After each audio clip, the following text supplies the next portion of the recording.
Olá pessoal, eu sou a professora Thalita, professora de língua portuguesa.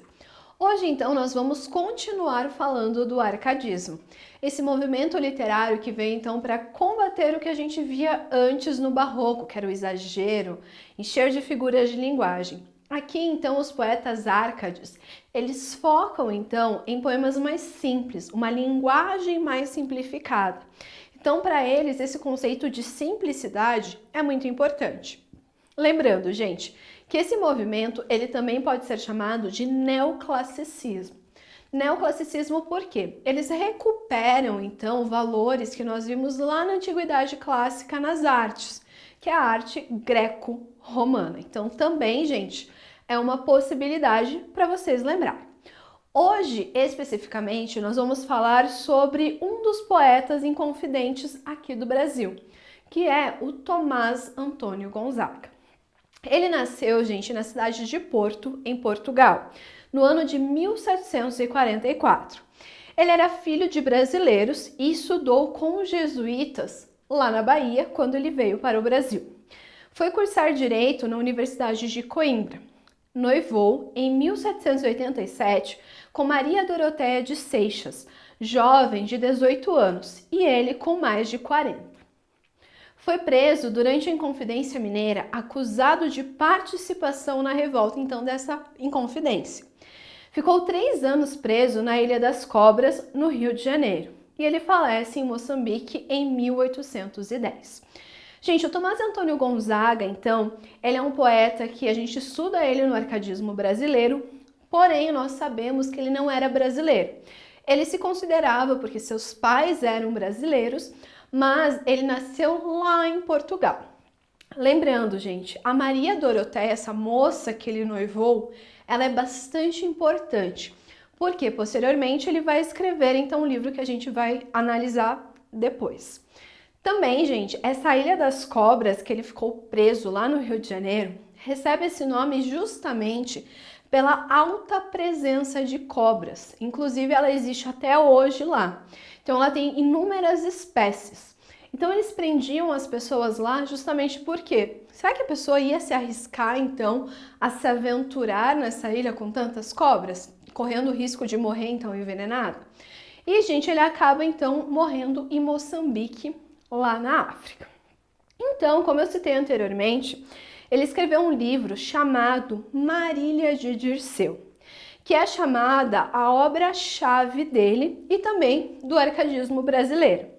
Marília de Dirceu é a representação mais perfeita da poesia arcadista.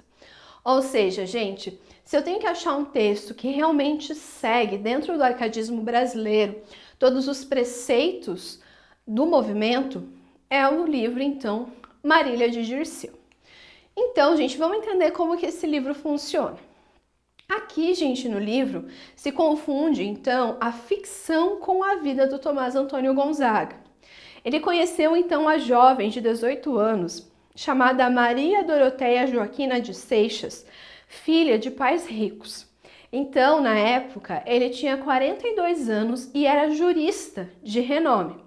Tomás, então, foi tomado pela paixão, começando a produzir uma das obras de maior sucesso da literatura brasileira. Marília, então, é a Doroteia e Dirceu é o Tomás. Então, gente, nós precisamos ter essa ideia aqui bem clara, de que nós temos fragmentos do livro que realmente ocorreram na vida dele. Ele realmente se apaixonou por essa menina chamada, então, no livro de Marília. Marília, então, é o nome pastoril que ele deu, então, para sua amada, para Maria Doroteia. Ele, então, utiliza o nome de Dirceu. Gente, ele começa, então, a escrever esse livro quando ele se apaixona por essa moça. Lembrando que eles têm uma grande diferença de idade. Então, gente, ele foi acusado de ser um dos idealizadores da Inconfidência Mineira e foi forçado, então, a retirar-se de Minas Gerais. Posteriormente, foi detido escrevendo parte dos poemas enquanto esteve preso. Marília, na obra, vai além da representação da pastora na região Árcade, para ganhar formas de musa idealizada pelos escritores românticos. Então, gente, basicamente, o que nós temos que lembrar? Ele escreveu uma parte do poema enquanto ele estava livre. Foi acusado de participação na Inconfidência Mineira. Depois, então, enquanto ele está preso, ele escreve o restante, então, dessa obra dedicada à sua amada. Então, gente, a Marília, nessa representação, ela vai além, então, dessa pastora. Mas também, gente, ela chega perto da idealização que a gente vai ver depois lá no romantismo. Aí, gente, vamos entender quem exatamente é Marília e quem é o Dirceu. Segundo, gente, o crítico Alfredo Bose, antes de Marília ser Maria Doroteia, ela é o pretexto para a criação poética de Tomás. Logo, não necessariamente todos os poemas são dirigidos à noiva do escritor. Isso se revela em trechos em que Dirceu descreve Marília, ora loira, ora morena. Parte 1, Lira 1. Os teus cabelos são uns fios de ouro, teu lindo corpo bálsamo vapora. Então aqui, gente, segundo o Alfredo Bose, que é o grande, estudioso de literatura brasileira, ele fala basicamente o quê? Que a Marília, gente, ela não foi, então, sempre a Maria Doroteia. Então depois ele falou, nossa, olha que boa ideia associar as duas. Mas anterior a isso, gente, ela era simplesmente a sua inspiração poética. Então a gente não pode falar que desde o início a Marília, então, era a Maria Doroteia. E a gente vê aqui logo no começo, então, do livro, quando ele justamente fala, que ela tinha cabelos com fios de ouro, da cor dos fios de ouro. Então, gente, ela era loira inicialmente, depois ele muda essa descrição. Como a gente pode ver aqui na parte 1 da Lira 2.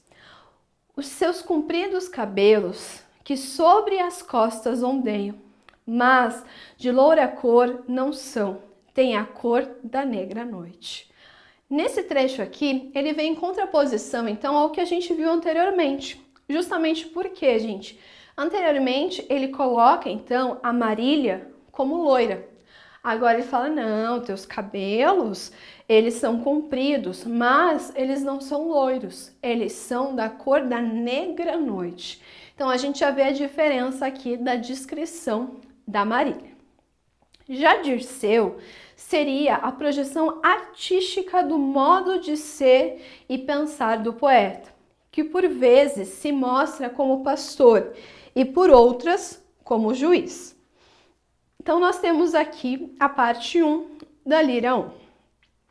Eu, Marília, não sou algum vaqueiro que vivia de guardar alheio gado. E a parte 3 da Lira 3 nós temos: verás em cima da espaçosa mesa altos volumes de enredados feitos, vermear as folhas, os grandes livros e decidir os pleitos. Então, gente, o que nós podemos retirar até agora, então, de informações do livro Marília de Dirceu? Que ele inicialmente tem essas contradições. Então, ele começa com a Marília loira e depois ele descreve ela morena. Ele começa sendo pastor e depois ele se torna jurista. Jurista seria a mesma coisa que um advogado. Ou seja, gente, o Tomás Antônio Gonzaga, inicialmente, ele não tinha como objetivo de obra falar sobre a relação que ele teve com a Maria Doroteia, mas sim ter somente um texto escrito. Mas acabou, então, que ele acabou associando essa história de amor dele com a Maria Doroteia. Então, gente, eu não posso dizer que a motivação de escrita do Tomás Antônio Gonzaga foi, então, exatamente trazer o amor dele. Apesar deles serem um dos casais mais conhecidos, da literatura, acho que eles só perdem para os livros de Machado, ainda assim, gente, eu tenho que tomar cuidado em fazer certas afirmações. Porque, gente, na literatura, a gente só pode provar aquilo que está escrito no texto. Então, eu só poderia provar isso se ele colocasse no livro. Tô falando aqui sobre a Maria Doroteia. Se eu não posso provar isso, gente, no texto, então eu não posso afirmar também. Então, é um cuidado que a gente tem que ter quando nós estamos fazendo, então, análise literária. Bom, gente, espero ter ajudado vocês com mais uma aula de literatura. Até a próxima!